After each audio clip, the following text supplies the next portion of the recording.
Alô, amigos, bem-vindos ao Gente que Fala, sempre ao vivo, de meio-dia a 1 pela Rádio Trianon, AM 740 São Paulo, Rádio Universal, AM 810 Santos.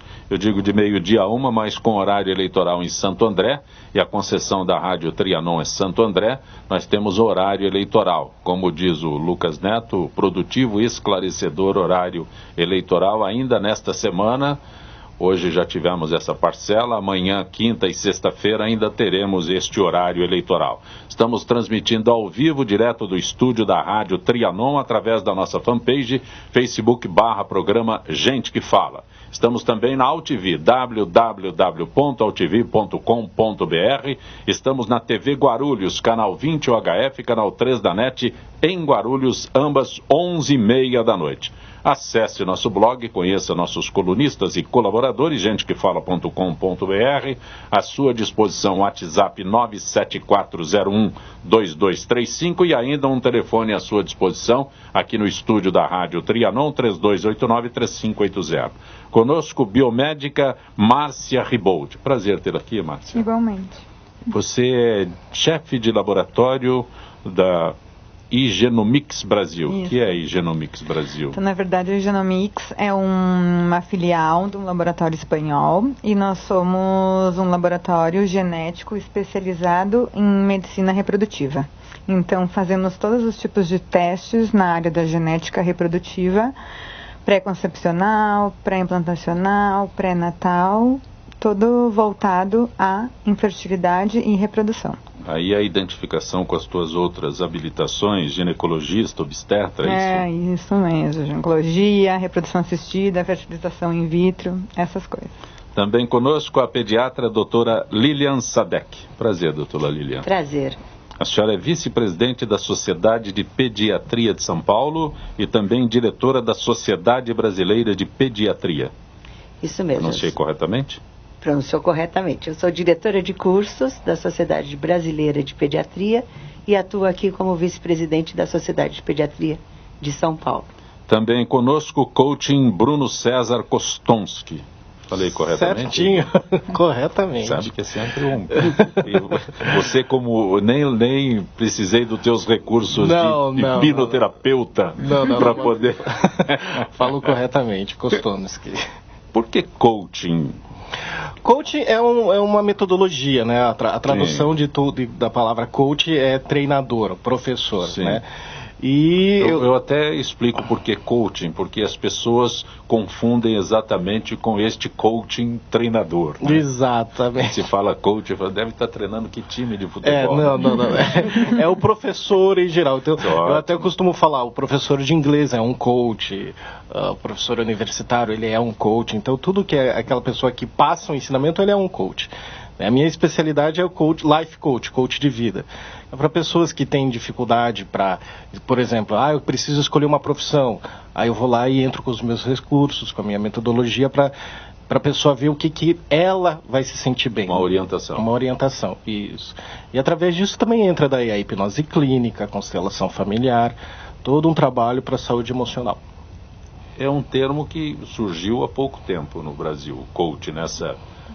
É isso, sim, Márcia? É verdade. O termo surgiu fazendo pouco tempo, sim. né? Essa amplitude que ele se refere é um termo novo no mercado, ok? Ok, Isso, concordo. isso. Também. E principalmente no Brasil.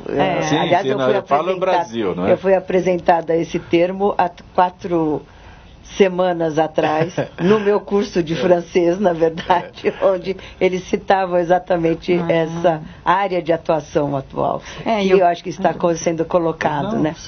Não, e o que muito está em alta hoje é o coaching profissional, né? Que de repente os profissionais de diferentes áreas atingem um certo nível. A partir de aqui eu tenho que cuidar, tenho que ter um coaching para a minha vida, para o meu trabalho, para a minha pessoa em si, né? Exato. Mas é uma profissão, vamos dizer, meio que nova, tanto é que eu me profissionalizei em 2010. Eu fiz o curso, me formei em coaching em 2010. Então, realmente é uma profissão... Nos Estados Unidos já é antigo, Sim. Mas aqui no Brasil, eu fiz o curso, me formei em 2010, mas já no Brasil já tem aí em torno aí de quase uns 10 anos ou 15 anos a mais. Só que pouco divulgado. Eu fiz essa referência porque no Brasil, quando se fala em coach, é técnico de futebol. É verdade. Sabe? E é muito mais amplo do que... Muito. Você diz, um professor, um treinador. Você simplificou aí, mas Sim. Não, tem coach para educação infantil, para dona de casa, para empresário, para infinitas coisas.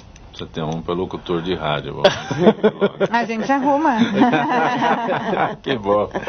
Márcia, e esse novo teste, nós estamos no Outubro Rosa, né? Uhum. Esse teste é novo teste, eu posso dizer assim, que detecta câncer de mama? Pode dizer que é um novo tipo de teste, Sim. né? Porque até então, o que a gente tinha, de fato, a detecção do BRCA 1 e 2, que o BRCA é o gene principal causador do câncer de mama e de ovário também.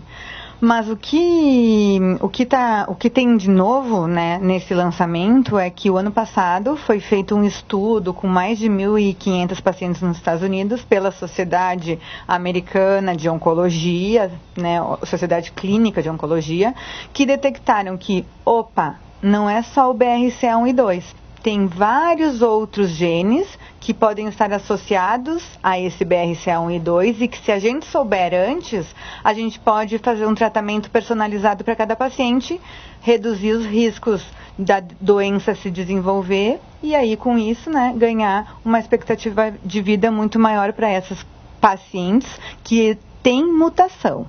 Por quê? Porque o câncer de mama é bem amplo. Tem muitos casos e a grande maioria dos casos, eles acontecem esporadicamente. Então, por exemplo, na minha família, não tem ninguém que tem câncer de mama. Por acaso, um dia, 30, 40 anos, tive um tumor. Isso é um caso esporádico, não precisa fazer o exame da mutação em específico. Mas agora, se na minha família eu já tive primas, irmãs, mãe, avó, com câncer de mama,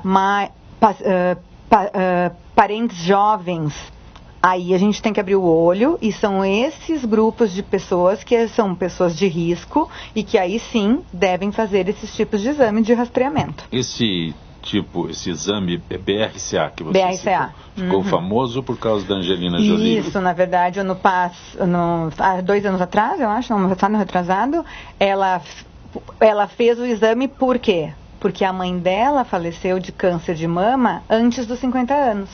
E aí, quando as mulheres têm câncer antes dos 50 anos, isso já é um alerta que alguma coisa aí pode estar errado.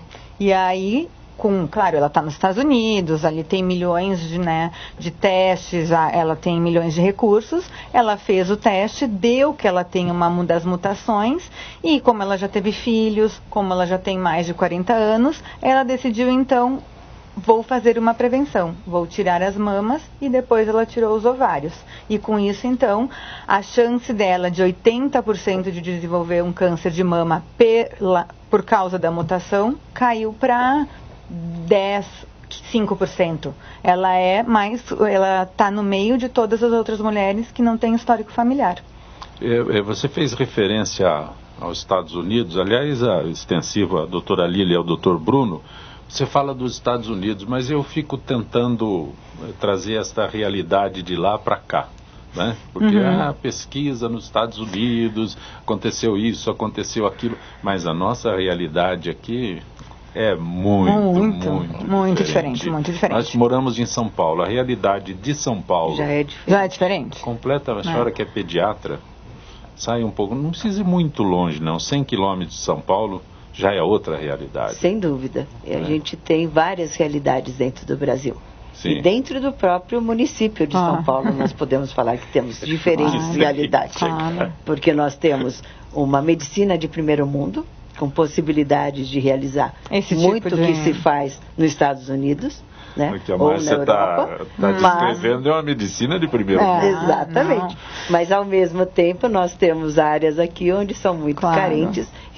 E uma das coisas que me fez e motivou muito a Sociedade de Pediatria de São Paulo a estar lançando essa nossa campanha do Outubro Verde, é exatamente faltou penicilina cristalina no país. Que é o antibiótico mais antigo e mais adequado. Repete, por favor. Faltou, até 3 semanas atrás, Penicilina. a penicilina cristalina, que é o antibiótico mais antigo e extremamente eficaz e barato. E aí eu entro nesse ponto. Isso que ele é muito barato, perto do que eu faço, dos testes que a gente acaba fazendo. Então, olha, né, a diferença que tem. Eu não sei o custo da penicilina, mas enfim, vamos, né, supor um medicamento que pode custar R$10. E tu vai olhar um teste que vai custar R$1.000, R$2.000, R$3.000. É uma bela diferença. E já faltou isso. Imagina quando vai chegar a possibilidade de colocar esses tipos de exame. E por que eu falo dos Estados Unidos? Não. Porque lá, e a gente tem que, na verdade, são as nossas referências, porque é de lá que vem todos os estudos, eu não descarto essa referência, mas sempre me chama a atenção quando se fala de... A amostragem vem sempre de lá, né? A indústria de lá é que produz tudo. Mas, sem dúvida, a gente tem que ter um local para a gente olhar o que podemos fazer e ter a medicina baseada em evidência, né? Vindo para o lado da medicina. Isso é agora, fundamental. quando a gente vai transportar isso para a nossa realidade, a gente tem que pôr o pé no chão. E acho que isso entra em grandes discussões. Quer dizer, a necessidade de tratar uma pessoa com uma medicação de alto custo pode interferir com o tratamento de milhares de pessoas que não precisam de uma medicação de alto custo, mas precisam de uma medicação de baixo custo. Que foi o que eu falei, por exemplo. Não vamos sair agora fazendo um painel genético de mutação para todas as mulheres do mundo, entendeu? Não, também não é bem assim. Tem uma população, uma parte da população bem específica que pode fazer o painel, né? Mas, por exemplo, nos Estados Unidos, eles já estão fazendo de rastreamento, de screening. Então, a cultura, a educação é muito diferente, né? Que, por exemplo, eu cheguei ontem de Santa Catarina. Por incrível que pareça, eu atendo em Santa Catarina de 15 em 15 dias. E até talvez por um preconceito meu, mas eu deixei de frequentar os médicos aqui em São Paulo e estou frequentando só em Blumenau, porque a realidade é outra.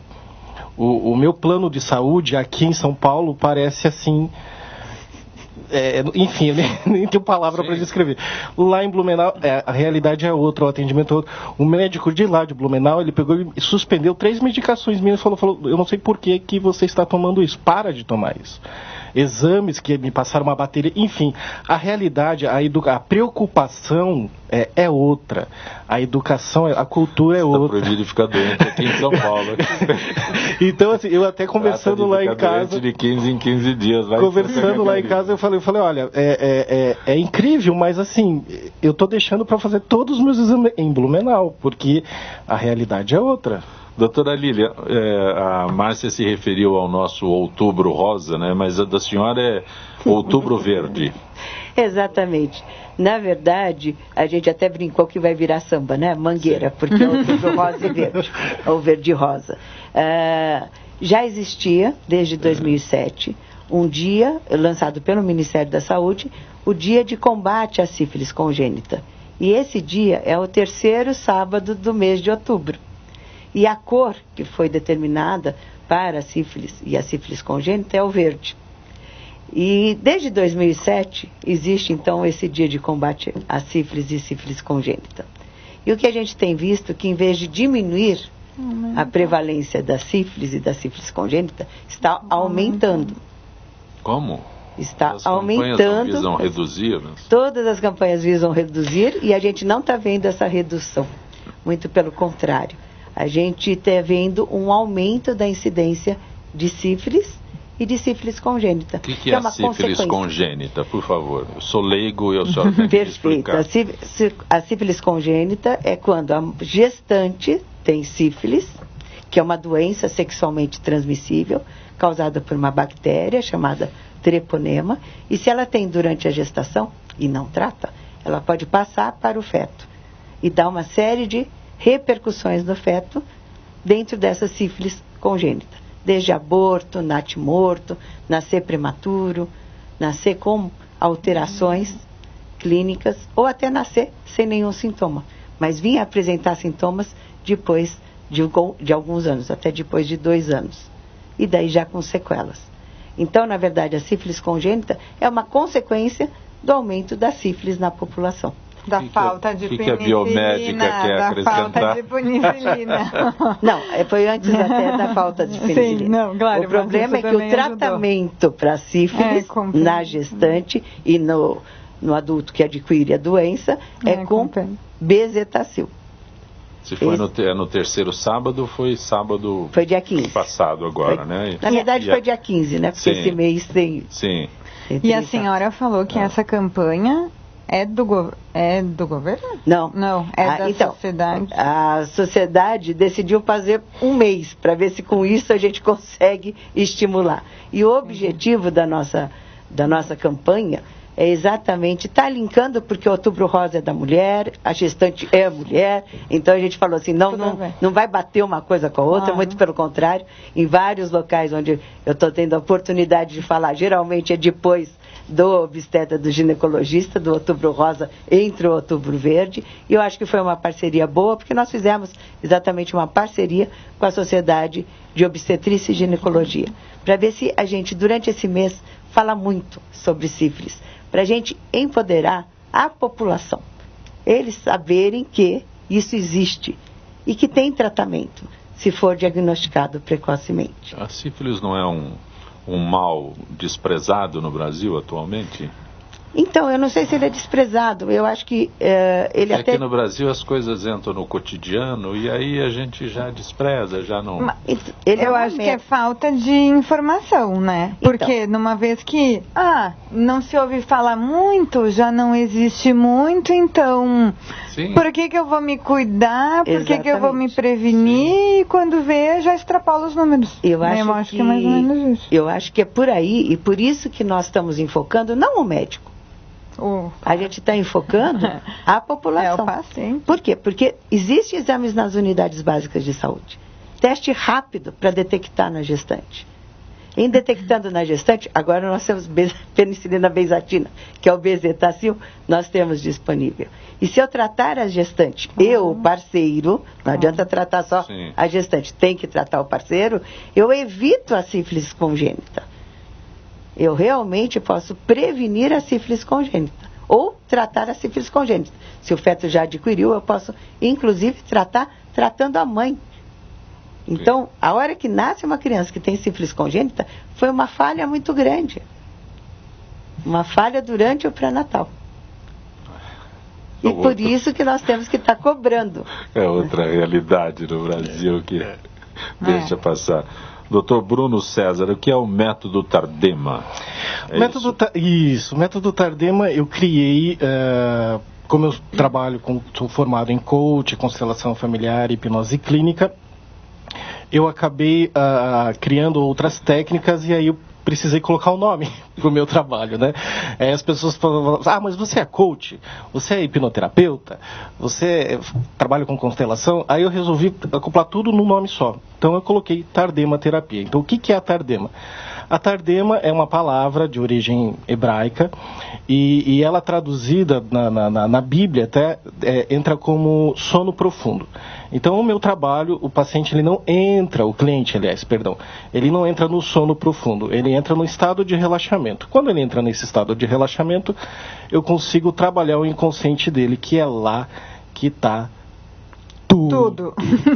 Tudo. E é onde esse tudo traz ansiedade, depressão, fobia, claustrofobia, síndrome do pânico, problemas na vida sexual, enfim, tudo que é emocional está lá.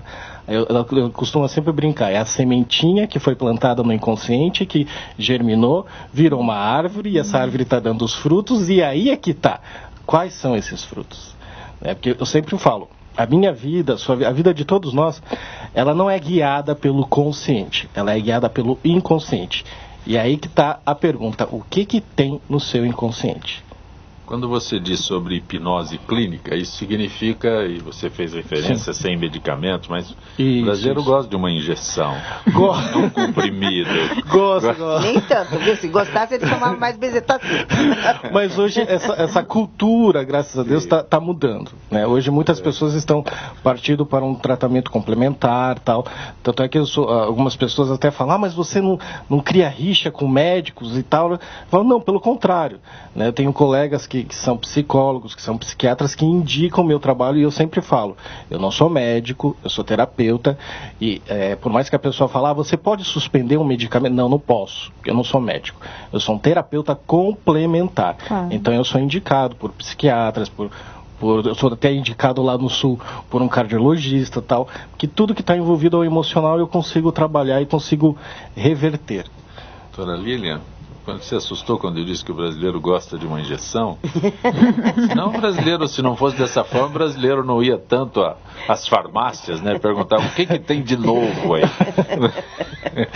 Então, pode ser que eles tomem injeção de que não é o adequado, né? Não, porque se vai o médico não receita alguma coisa assim... Mas a automedicação no Brasil é alta mesmo, isso eu concordo. Não sei se é injetável, não. Não, quando eu digo que é uma forma de expressão, quando eu digo que o brasileiro adora uma injeção, mas eu vou a um médico, se o médico não me receita nada, eu fico frustrado. Eu vou em outro, porque ele não me escutou, ele não me olhou, nem me ouviu. Nem me deu bola, acho com que certeza. essa dentro da pediatria é que nós temos que fazer as pessoas entenderem cada vez mais. Não, e hoje a gente sabe que a grande maioria das doenças está ligado com o emocional. Então, aí entra o Bruno. Infertilidade. Muitas vezes, eu vou falar da infertilidade, que é o meu dia a dia, mas o paciente está lá, né, o casal está tentando engravidar, fazem anos, fazem tratamento de reprodução assistida e de repente, com o tratamento de reprodução, não tem nada, não tem nenhum fator de infertilidade associado, faz um tratamento, fica grávida, esquece, meses depois que teve o primeiro filho, fica grávida naturalmente. Quantas vezes a gente já não ouviu falar disso? Ou adota uma criança, quando a criança está em casa, está com a cabeça, né, esquecida, livre, sem nenhum problema, engravida naturalmente. E isso, câncer, etc. Hoje em dia a gente sabe que o câncer está super associado com o estilo de vida, mal, estresse, né? Tudo isso. Então... eu até teve um caso de um senhor já meio antigo, esse caso que ele foi ao médico fazer o exame de rotina, um senhor já de 60 anos, e ele recebeu o resultado do ambulatório e levou para o médico, e o médico falou, olha, o senhor tem 6 meses de idade, 6 meses de vida, porque o senhor está com câncer. E ele começou a sentir todos os sintomas daquele câncer, daquela doença. E tempos depois ele recebeu a cartinha daquele ambulatório pedindo para ele comparecer lá. E lá o gerente, né, chegou e falou, olha, 1000 perdões, o senhor recebeu um exame de outra pessoa. E aí é que tá, né? Então, olha o poder. A outra pessoa estava toda feliz, né? A outra pessoa estava toda feliz e ele... Então, assim, olha o poder que o emocional faz na vida da pessoa. Ele começou a sentir todo... Ele emagreceu mais de 20 quilos, ele estava justamente definhando. Então, o poder do emocional, ele é muito forte. Em relação à pediatria, só lembrando, né? E eu faço neonatologia, que é especificamente os recém-nascidos, o emocional não é tanto da criança ou do recém-nascido, mas é muito da família. Como essa família acolhe essa criança, quanto aceita essa criança, tudo que vai levar a expressão como um sintoma no recém-nascido, mas consequente a família. E os traumas que a criança tem, ela leva para o resto da vida. Por exemplo, eu terminei um tratamento de uma senhora de 50 anos, o qual ela tinha medo de dirigir. E aí eu faço a regressão para encontrar a causa desse trauma, né? E a causa estava justamente na educação que ela teve com os pais. Ela nunca sofreu acidente de carro, nunca presenciou nada. Foi a educação rígida demais. E aí ela cresceu com aquela educação e aquilo travou ela na vida social dela. Então ela tinha pânico de sair de casa, de pegar no volante, Deus o livre. Como toda quarta-feira, a presença do Dr. Nelson Letísio. Dr. Letísio, boa tarde. Boa tarde, Dr. Tudo em tarde. Tudo bem. Doutor Letísio, já fizemos referência aqui ao Outubro Rosa, campanha de prevenção contra o câncer de mama, mas no caso específico do senhor doutor Letísio, que é cirurgião plástico, é o depois da doença, não é isso? Desculpa. Olha, Zé Copé, o seguinte, nós trabalhamos com uma equipe de mastologistas e você tem uma... Doutor Letísio, eu vou refazer a ligação aqui e já a gente retoma aqui, ok? Tivemos um problema aqui com... E já a gente retoma com o Dr. Letísio para abordar este assunto. Enquanto isso, eu registro que a Câmara Federal aprovou a obrigatoriedade de prescrição de medicamentos genéricos na Receita. Comissão de Constituição e Justiça e de Cidadania da Câmara dos Deputados aprovou proposta que obriga a prescrição de remédio pela sua denominação genérica. Medida consta do projeto de lei 3.249/00 do ex-deputado Dr. Hélio, que inicialmente propunha a medida apenas para a rede pública e hospitais credenciados pelo SUS. Mas o relator da proposta, deputado Juscelino Filho, do Democratas do Maranhão, entendeu que seria inconstitucional criar uma obrigação apenas para um grupo de médicos e estendeu a medida a todos. Entendemos que a obrigação deve ser feita a todos os médicos vinculados à rede hospitalar pública ou privada, a fim de que a lei, de modo isonômico, confira esse direito a todos os usuários dos serviços de saúde no Brasil.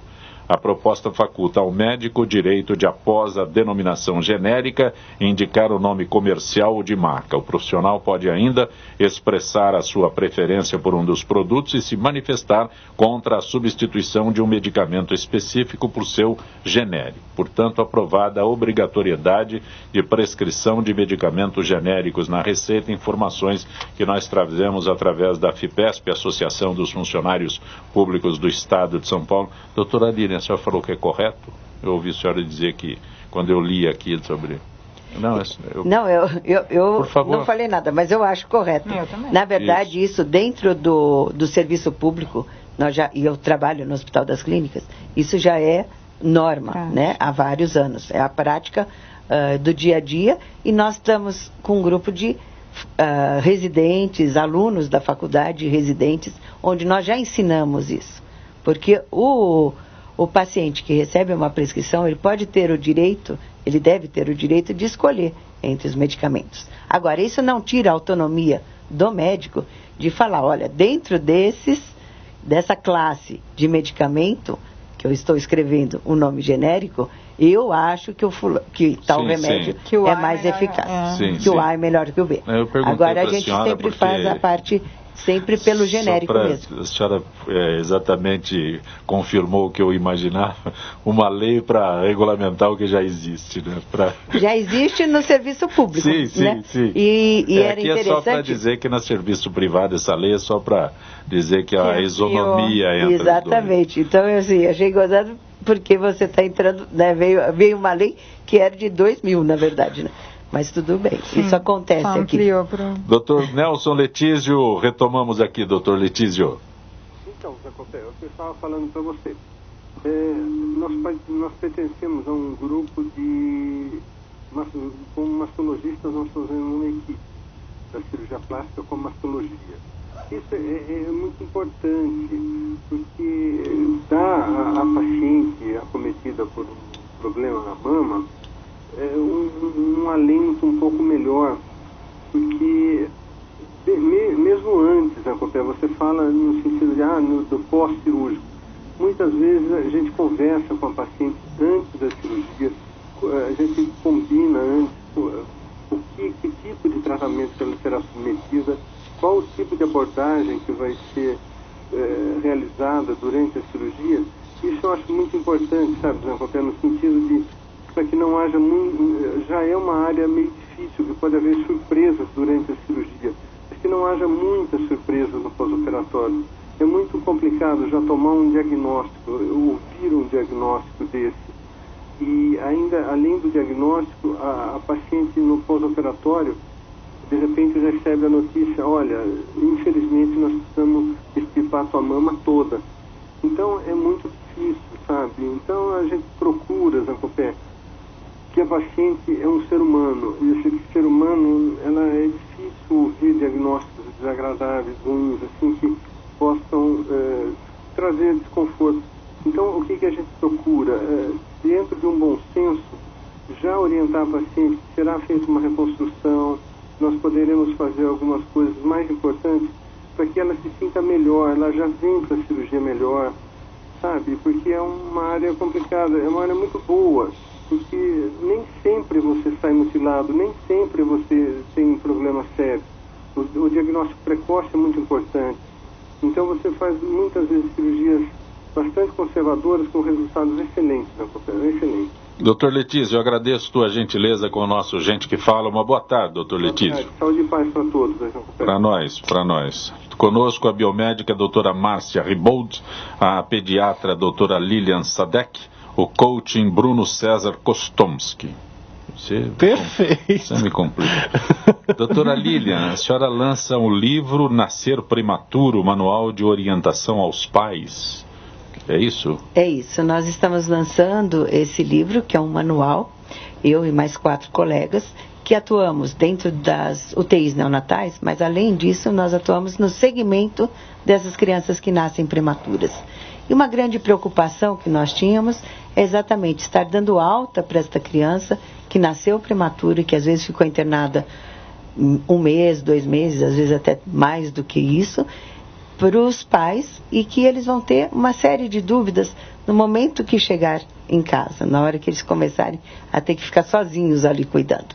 Vários pontos já foram avançados. A gente tem a introdução dos pais dentro da UTI neonatal, a estimulação deles ficarem na UTI neonatal. A gente tem o método canguru, que a gente reinterna a mãe para quando a criança está já estável e pode ficar ao lado da sua mãe, para fazer todo esse treinamento.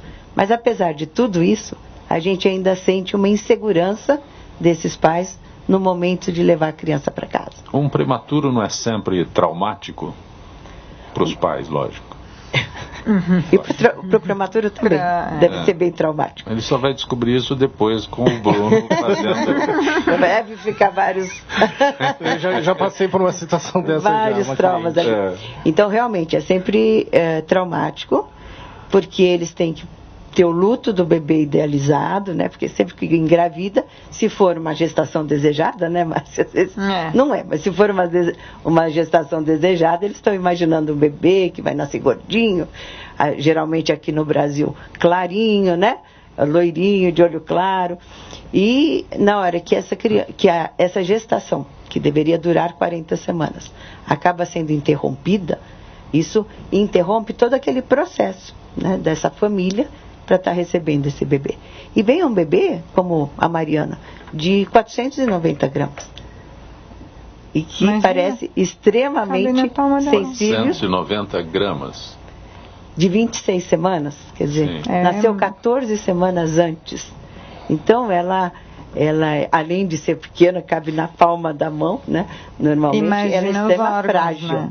Ela é extremamente frágil. Então, os pais, além de terem que conviver com o bebê, que não era aqueles que eles estavam imaginando, eles têm que conviver dia a dia com o risco de morte. Porque essa criança tem muita chance, né, por todas as imaturidades que ela tem, de a qualquer momento morrer mesmo. Então, ela fala 490 gramas. Tem alguém abaixo desse? Tem algum registro abaixo desse peso? Sim. Não existe. Tem, a Márcia, sim, da Márcia tem, Márcia? Eu acho que eu já escutei. Você como ginecologista, obstetra. Nesses últimos meses, eu acho que o último que eu escutei foi de 270 gramas. Mas não no Brasil. Não no Brasil. Não no Brasil. E sobreviveu? No Brasil a gente tem, acho que o menor que eu conheço, que foi no Brasil e sobreviveu, porque morreu, o registro tem que ser sobreviver. Foi 380 gramas. 380, 100 gramas mais do que o registro que... Mas assim, aí a gente entraria numa outra discussão. Sim. Não, é só importante se registrar de qualidade de vida também. Isso é um ponto que... Eu acho que o que a gente estava querendo com esse manual é poder estar dando um apoio para esses pais, e principalmente eu trabalho na rede pública e acredito muito no serviço da rede pública, brigo muito para melhorar o serviço da rede pública. E, portanto, o nosso interesse ao lançar esse manual é exatamente estar entregando para as mães, para os pais de bebês prematuros que nasceram na rede pública. E a gente está divulgando isso para eles. Claro. O Bruno, Juliana de Santos pergunta a você se a hipnose pode curar vícios ou manias. Sim. Manias? Existe uma mania de limpeza, mania de tudo no seu devido lugar. Hoje é o toque. É o toque, né? É o toque. Então, a hipnose, eu costumo dizer assim, que a hipnose clínica, né, que não tem nada a ver com a hipnose de palco, ela ajuda em absolutamente tudo que está no emocional. Algumas pessoas, eu já tive alguns clientes que chegaram e falaram, olha, eu estou com uma doença tal, a hipnose pode me curar? Aí eu falo, não, a hipnose não cura nada. A hipnose trata o estado emocional que, por sua vez, pode vir a melhorar o seu estado de saúde.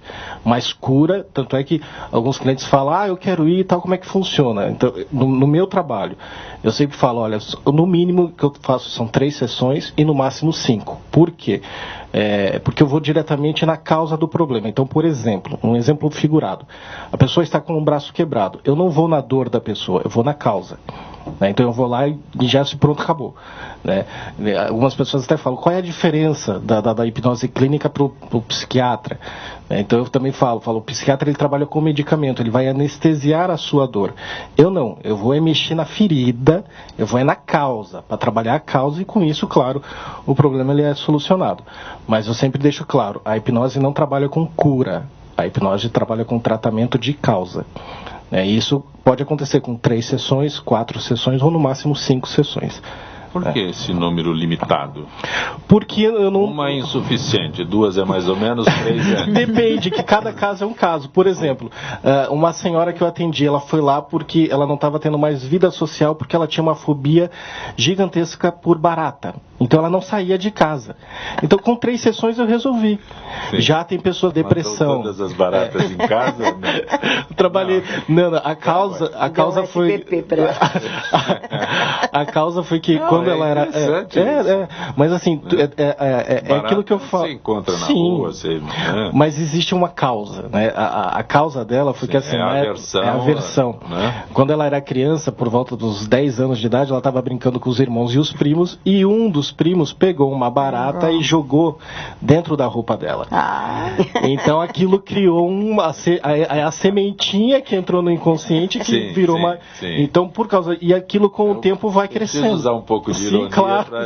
Sim, tem que descontrair um pouquinho. Não, para que você esclareça cada vez mais. Sim. Então o trauma, eu costumo dizer, é aquela sementinha, e essa sementinha, ela, se não for tratada, ela não para de crescer. E é uma árvore que vai dando frutos e mais frutos. Então no caso dela, ela não saía de casa, ela só ficava em casa e tal. Então no caso dela, com 3 sessões eu consegui resolver.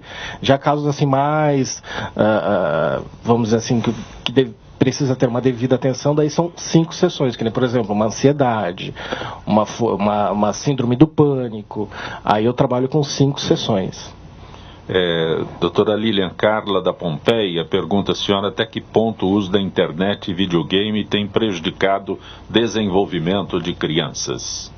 Perfeito, eu acho que isso está muito na moda, inclusive por causa do hábito do adolescente, né, usando esses jogos e a mídia. Ele pode interferir em muita coisa. Eu acho que assim, a internet, ele é um instrumento, e como qualquer instrumento, ele pode ser usado para o bem e pode ser usado para o mal. Então eu acho que tem necessidade de ser controlada um pouco a exposição das crianças e adolescentes. Eu acho que a família tem um papel importante, a escola também tem um papel importante. De filtrar, né? De filtrar e de também disponibilizar tempos, né? Porque eu até na hora que a gente estava aguardando, eu achei muito interessante, porque os 3 que estávamos lá sentados, estávamos os 3 no celular. E como eu sou um pouco mais velha do que os que estavam lá, eu fiquei pensando, falei, poxa, se fosse há mais tempo, provavelmente teria desenrolado um papo ali entre a gente. Sim. Que não desenrolou. Por quê? Porque os 3 estavam respondendo e-mail ou respondendo alguma coisa, inclusive eu. Mas eu estou falando. Eu olhei uma hora e falei assim, poxa, mesmo quando você entrou ali naquela relação, você viu que... Mas eu guardei meu celular. Você guardou, mas os 3 não olharam muito para você concorda? Mas, doutora Lília, a respeito de games, na internet tem essas brincadeiras que estão usando agora, inclusive um garoto faleceu. Pokémon? Isso. Não é Pokémon, é um adolescente, são desafios. Se enforcou. Desafios que eles estão fazendo um para o outro. Não, mas parece que não foi bem isso. Parece que aconteceu que ele saiu no Fantástico esse domingo. Não sei exatamente, mas tem vídeos que vão forçam o colega a aprender a respiração o máximo possível. Eles estão lançando desafios. Adolescentes sempre lançou desafios. Só que agora eles estão usando como instrumento para lançar esse desafio a internet. Então, assim, um grupo de adolescentes que estão sentados ali na porta do seu prédio, batendo papo, eles lançam desafios. Só que são diferentes. Porque agora com a internet, os desafios estão muito mais sem limites. E isso tem mostrado, sim, e não só aqui, é que desencadeou aqui agora. Porque aconteceu esse caso. Há uma semana, pouco, e que despertou a atenção. Mas isso vem aparecendo pontualmente em várias Claro que agora eles se trancam num quarto e ficam só. Os desafios aparecem, ficam só, e aí o risco, né? Esses desafios sempre existiram, né? Eu vejo por mim. Na escola, hoje é diferente. Mas a intensidade hoje E é sozinho, porque se você está num grupo e faz um desafio, na hora que você começa a ter uma hipóxia, porque está fazendo a asfixia ali, os outros próprios amigos vão ajudar e parar. Agora ele está sozinho no quarto, fazendo o desafio pela internet. Mesmo que o amigo consiga perceber que ele não está passando bem, até chamar alguém, desencadear esse processo, ele já pode ter ido. E esse é o grande perigo. Já aproveito e coloco que na página da SBP, que é a Sociedade Brasileira de Pediatria, e na página da SPSP, já estamos lançando vários assuntos ligados a isso, escritos por pediatras, alertando a família e a escola, comunidade. Porque é um leque, né? Porque assim, hoje, devido à correria, o pai trabalha, a mãe trabalha, né? Então entra um lado, problema emocional, que eu trabalho. Que o quê? O pai não dá atenção pro filho e chega final de semana, o pai não quer brincar com o filho, porque o pai está cansado, ele trabalhou a semana inteira. Então o que o pai vai fazer com esse filho? Ele vai compensar o filho. Tá aqui o videogame de última geração, tá aqui o iPod, o iPad, o isso, o aquilo. Então não existe mais o companheirismo, a educação de estar junto, de viver junto. O que existe hoje é a lei da compensação. Olha, tá aqui, eu não estou presente, mas olha, tá aqui esse brinquedinho. A convivência foi substituída pela compensação. Exatamente. Eu até dou palestras de educação emocional para famílias e mais. E eu falo isso nas minhas palestras. Hoje, o que mais se tem é a lei da compensação. E não é só com os filhos, é até mesmo com a esposa. O marido não está ali presente e tal, ele vai lá e fala, tá aqui o carro novo tal. Então, não tem da esposa do marido. Então, eu já teve um caso, tem um caso que ele é um casal que eu trabalhei até, eles inverteram. Sim. A mulher trabalha fora e o marido é o dono de casa. Sim. Então é ele que leva as crianças para o colégio, é ele que lava, é ele que limpa, é ele que cozinha. E cada vez está tendo mais, cada vez está dando mais. Então tá mudando isso. Como é que é empoderamento da mulher? Da mulher. Doutora Márcia Jorge, do Tatuapé, no mês passado, cientistas americanos anunciaram o nascimento de uma criança com 3 pais. Tem vantagem nesse processo? Na verdade, eu acho que ele está falando de um caso... ter 3 DNA? Então, é possível sim ter 3 DNAs, e na verdade, aí não é que ele tem 3 pais. Esse tratamento, né, foi feito por quê? Porque a mãe tinha uma doença genética, que era nas células mitocondriais, que são umas células que são passadas de mãe para filho. Então, o problema era nessas células.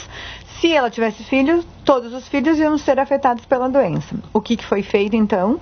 Se pegou o DNA de uma outra mulher que não tinha essa doença, tirou-se o DNA mitocondrial desse óvulo, né, da mãe que ia gerar os embriões, ia ter os filhos, e aí esse novo embrião ficou com o DNA do pai, com o DNA genético da mãe, que ia gerar o bebê, e com o DNA mitocondrial da doadora.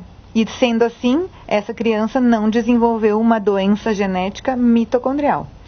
Esse foi o benefício, né? A gente preveniu que as crianças, filho delas, desenvolvessem esse tipo de doença.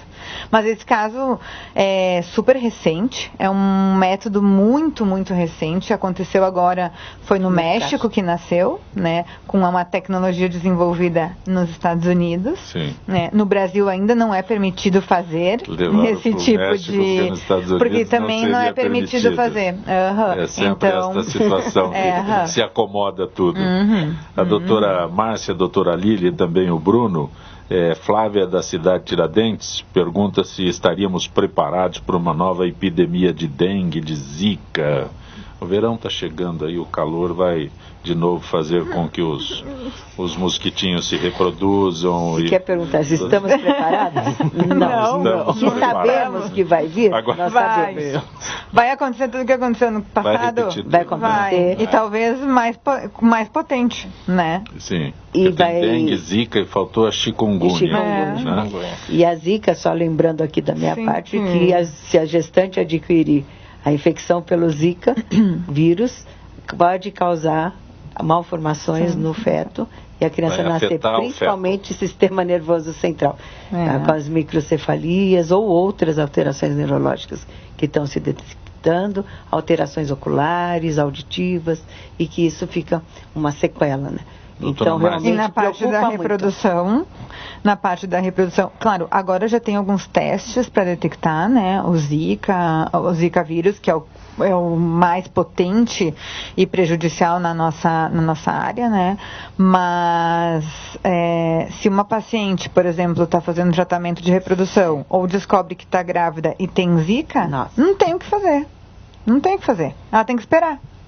Tem que esperar para ver o desenvolvimento da gestação, para ver se o nenê vai ter alguma coisa ou não vai ter. E no caso de um tratamento de fertilização in vitro, o que a gente fez no começo do ano foi, vamos congelar esses embriões ou esses óvulos, deixar aí de stand-by. Pode ser que no decorrer deste ano, que não foi o que aconteceu, a gente descobrisse, né, alternativas, mas pode ser que no decorrer do tempo que vem a gente descubra alternativas que, a gente pode fazer um teste dirigido nos óvulos e nos embriões para detectar se eles tinham ou não tinham a Zika. Mas hoje não tem. Uma afirmação aí que a gente não quer admitir nunca, né? Vai se repetir tudo. Vai. Porque até há 2 anos, inclusive o Gilberto Natalini, que é médico, vereador, teve no programa e estava aquele negócio de dengue, ele falou, prepare-se que teremos ainda chikungunya e zika. Foi a primeira vez que eu ouvi falar em chikungunya e zika. Ele falou, prepare-se porque no Brasil nós teremos ainda, vocês vão ouvir falar em zika e chikungunya. Não tem nenhum termo novo, pelo amor de Deus. Ainda não. Mas corre-se o risco de termos velhos, febre amarela. Então, assim, na verdade... Nós abordamos aqui sífilis. Sífilis, coqueluche, tosse comprida. Nossa. Mas então, assim, nós temos novas doenças, mas nós temos velhas doenças que estão emergindo. Doutora Márcia, doenças hereditárias podem ser eliminadas através da técnica genética? Com certeza. Esse caso que o nosso amigo perguntou foi um caso, mas, por exemplo, agora voltado... Jorge do Tatuapé perguntou sobre essa é uma doença genética, então com certeza a gente preveniu, né, que os bebês dessa paciente tivessem a mesma doença que ela tem, mas agora, voltando ao Outubro Rosa... Por exemplo, se a gente faz um teste genético que detecta que a paciente tem uma mutação que tem uma chance superior a 80% de causar um câncer de mama, eu posso prevenir que os embriões dela venham a ter a mesma mutação. E com isso, então, eu estou eliminando dela a possibilidade de, ao menos, ter essas doenças geneticamente, né? Eu falei do câncer de mama porque agora a gente está no Outubro Rosa, mas a gente tem uma série de doenças genéticas, né? Recessivas, dominantes, enfim, que a gente vê por aí e com certeza a realidade nos centros pediátricos é grande também, né? Porque a grande maioria dos pacientes, principalmente no SUS, acaba sabendo que tem uma doença genética depois que já teve um filho que nasceu, ou um filho que nasceu e acabou falecendo por causa da complicação da doença, né? E muitas vezes a gente poderia evitar ela fazendo testes genéticos e prevenindo o nascimento de mais crianças com essas doenças, fazendo um tratamento, né, com diagnóstico pré-implantacional. Mas, infelizmente, hoje ainda a gente não tem isso no SUS, né, e, claro, melhorou sim os diagnósticos, eu acho. Vem melhorando, né, e o governo está possibilitando a realização de alguns exames, assim, eu acho que de uns 2, 3 anos para cá, há uma esperança. O Bruno, qual é a tua dificuldade quando você se apresenta como um hipnoterapeuta com relação aos conceitos de hipnose que existem aí, conceitos não reais? Justamente por isso que eu trouxe esse meu método, qual eu me apresento hoje como terapeuta, Tardema Terapia. Porque quando se fala em hipnose, o que vem na mente da pessoa, a primeira coisa que vem são as brincadeiras, né? O indivíduo comendo uma cebola achando que está comendo uma maçã, ou então comendo um dente de alho achando que está mascando um chiclete. Então, e isso é uma crença, isso é real. É possível? É possível. Só que assim, de 10 pessoas, apenas uma vai conseguir, né? Porque são sugestões. Aí vai da pessoa aceitar a sugestão ou não, né? Então são técnicas que nem, por exemplo, o pai da hipnose, vamos dizer aqui no Brasil, Fábio Puentes, né? Quando ele vai fazer o show e ele pega o indivíduo para comer uma cebola achando que ele está comendo uma maçã, ele não escolhe do nada. Antes de ele escolher a pessoa, ele já sabe quem ele vai escolher, porque ele fez várias brincadeiras antes, de toda a plateia ele está anotando quem é que está. As reações. Exatamente. Então ele pega a pessoa certa, porque ele sabe que não vai falhar. Então se eu chegar aqui no prédio, por exemplo, pegar 50 pessoas e do nada falar, vem aqui, eu tenho um sério risco de não dar certo. Né? De falhar. 80% de risco. Exatamente. Então, por causa dessas crenças da hipnose de palco e tal, e por a minha técnica ser uma técnica diferente, eu trouxe esse meu método Tardema Terapia. Então, justamente por causa disso, da brincadeira. E isso é uma coisa que muitos hipnoterapeutas que trabalham com a hipnose clínica, eles também enfrentam essa grande dificuldade. E existe até uma rixa, né? Porque existe ótimos profissionais que ensinam, dão um curso de hipnose clínica, mas terminam o curso, eles vêm aqui para a Avenida Paulista fazer hipnose show. Então, o pessoal que trabalha com a parte clínica, eles ficam assim, fulos da vida. Você tem um site que a gente possa localizar? Tenho. Tem as minhas redes sociais, para quem quiser me encontrar, basta procurar lá, terapeuta Bruno César. O César é com S, não é com Z. E o meu site é www.tardematerapia. O Tardema, no final, tem um H. O H de hora. Então, tardematerapia, tudo junto.com.br ou redes sociais, terapeuta Bruno César. Doutora Lilian, o livro que a senhora lançou, Nascer Prematuro, Manual de Orientação aos Pais, onde se encontra esse livro? Nesse momento a gente está, ele acabou de ser lançado, ainda não tem disponível, mas ele vai ser distribuído gratuitamente dentro das maternidades públicas. Mas além disso, nós vamos colocar no site da Sociedade Brasileira de Pediatria, que é www.sbp.com,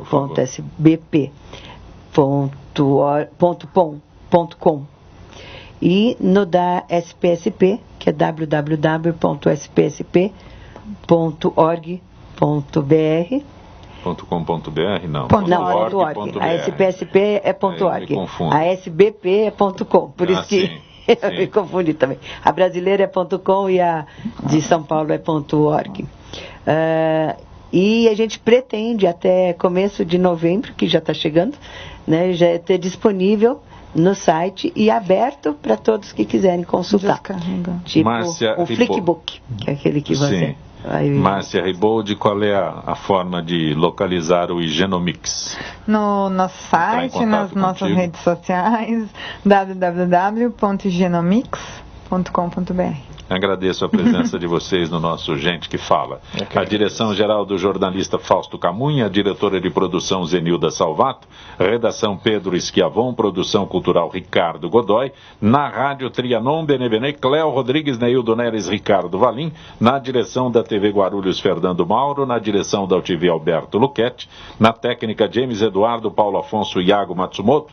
Estaremos de volta amanhã, logo após o horário eleitoral, pelo penúltimo dia ainda. Gratos, boa tarde e até lá.